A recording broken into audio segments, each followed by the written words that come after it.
عمران خان کہتے ہیں پتہ چلنا چاہیے وہ کون تھا جس نے ارشد شریف پر قتل سے پہلے تشدد کیا، کسے اتنا غصہ تھا۔ مجھے معلوم ہے کہ ارشد شریف کو قتل کی دھمکیاں کون دے رہا تھا۔ مارچ سے خطاب میں کہا ارشد شریف کی والدہ پوسٹ مارٹم رپورٹ مانگ رہی ہیں مگر انہیں نہیں مل رہی۔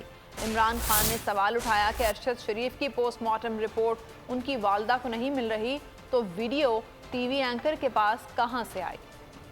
کرے گا کیوں نہیں انہوں نے کینیا فوری طور پہ لیٹر لکھا کینین اتھارٹیز کو، گورنمنٹ کو لکھنا چاہیے پوچھنے کے لیے کہ شروع کا تو بیان یہ تھا کہ جناب وہ رانگ آئیڈینٹی پہ مارا گیا اور اب واضح ہو گیا ہے کہ یہ ایک پلان کر کے تشدد کیا اس کے اوپر، اس کے بعد گولی ماری گئی۔ تو جب تشدد کیا وہ کون تھا جس کو سب سے زیادہ تکلیف تھی ارشد شریف کی رائٹنگ سے، اس کی تحقیقات، اس کی جو انویسٹیگیٹو جرنلسٹ، کون تھا جس کو خطرہ تھا اس سے، کون تھا جس کو اتنا غصہ تھا کہ پہلے اس کے اوپر تشدد کرو پھر اس کو قتل کرو؟ یہ چیف جسٹس صاحب یہ صرف سپریم کورٹ کر سکتا ہے۔ ہمیں کوئی اعتماد نہیں ہے آپ انویسٹیگیٹو ایجنسیز ان قاتلوں کے، ان چوروں کے، مجرموں کے ہاتھ میں ہیں جو ارشد شریف سے انہوں نے کیا ہے۔ ارشد شریف کی مجھے پتا ہے، ارشد شریف جب مجھے کہہ رہا تھا کون کون اس کو دھمکیاں دے رہا تھا، جو ملک سے باہر گیا، جو ارشد شریف سے ہوا، جو ویڈیو دکھائی گئی ہے ٹی وی پروگرام پہ کل کہ ایک ٹی وی اینکر کے پاس کیسے ویڈیو آ گئی جبکہ اس کی والدہ جو پوسٹ مارٹم کے ریزلٹس مانگ رہی ہیں ان کے پاس تو نہیں آئی، ٹی وی اینکر کے پاس کیسے آ گئی؟